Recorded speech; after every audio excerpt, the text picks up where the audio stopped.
The catalog is accessible via side menu. On the top item is catalog, is where all your published products are listed.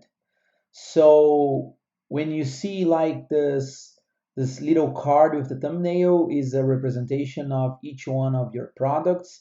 You have the date of the last modified, date and time of the last modification, and you also have a little basic metric for how much users are viewing the AR mode and the 3D mode of each product.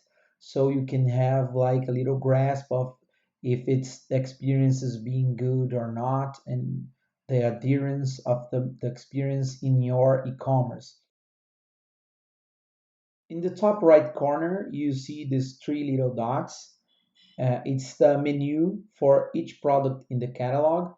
So we have three options for each product.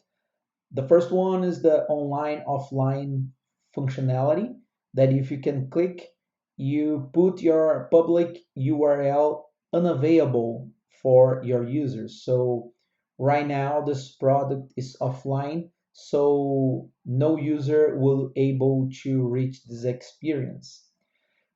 Another option that we have is the share option.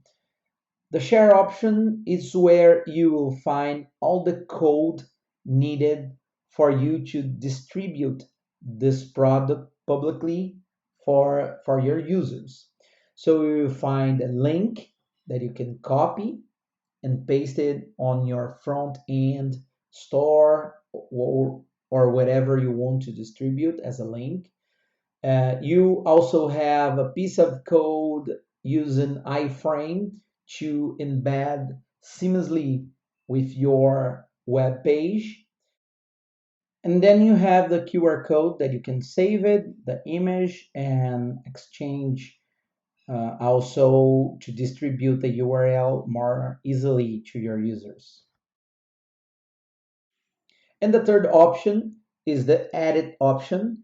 That is a simple item that you can click and you will open the editor again to make modifications for this product.